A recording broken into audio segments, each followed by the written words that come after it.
What's up, everybody? It's the homie Truth Teller, the street reporter, and today's blog is about the real reason King Von was killed. This gonna be my last blog I do on his death, unless some new news come. I don't really think these blogs are really furthering the culture, to be honest. And his death is like an open case if you want to be 150% honest, even though he's not here no more. The person who's convicted of killing him is fighting that case. So I don't really want to speak on that after this, but I am going to do it because a lot of people want to know. And in my opinion, I think the real reason he lost his life because he had the wrong guidance around him. You know, Lil Durk already knew that this guy had a hot head. He had a Rudolph the Red-Nosed Reindeer head. This shit was red. You get what I'm saying? He was always on go. He had the reputation of a killer. But what surprised me is that Durk then lost his manager, Chino. He lost his cousin, Newski. He lost a lot of friends that we hear in these songs and shit.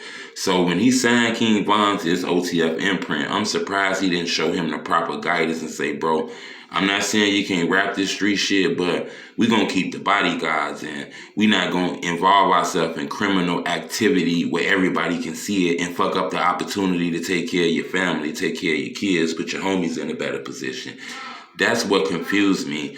I think the wrong guidance is the reason that he's not alive no more. And I also think that he was backdoored. I think he was set up. Now, I don't know if he was set up by Lil Durk or whoever the fuck they want to say set him up. I'm not going to go that far. You get what I'm saying? But I am going to say that I do think he was set up. I'm hearing people told me Baby Joe got something to do with this shit. You got to understand, King Von and NBA Youngboy been beefing for a while. They actually ran into each other and had some words and shit. This was a little while ago. Do your research. Do all your King Von interviews, and you're going to see that King Von ran into NBA Youngboy. And they kind of got into a stare-down match and shit like that. You get what I'm saying? So that was kind of weird. And then we seen King Von throwing shots at NBA Youngboy, saying he ain't like that and all kind of shit like that.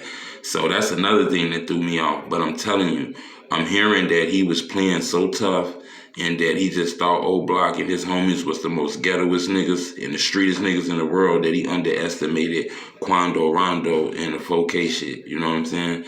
Seems like he was set up. A lot of people keep saying Cuandoondo was in a car laying down asleep. We didn't see that, to be honest with you. I didn't see that. I seen homie standing in front of a car talking to somebody, seemed like he was getting them on go.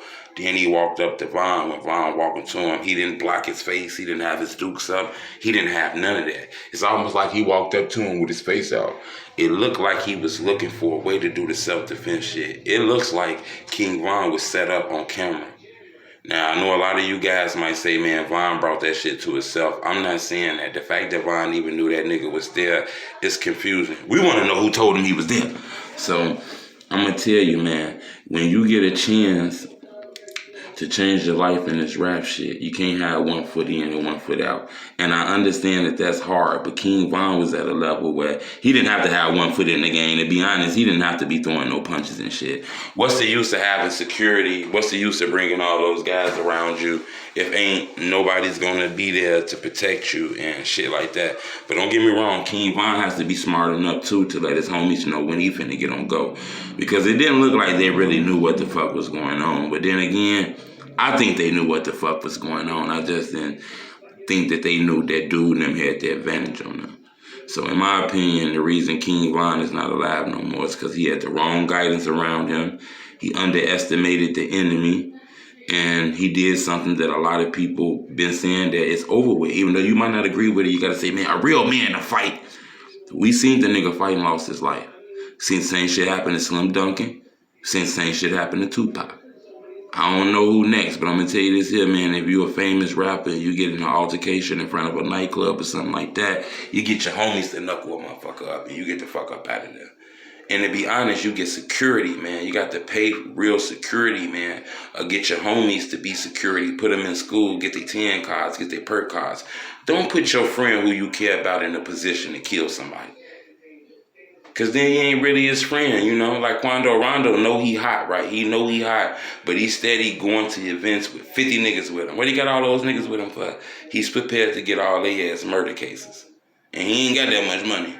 You get what I'm saying? But I want y'all to subscribe to my YouTube channel, man. I appreciate the support I've been getting. I appreciate all the love I've been getting, man. I want y'all to hit the subscribe button, hit the like button, because when you hit the like button, it make my videos grow.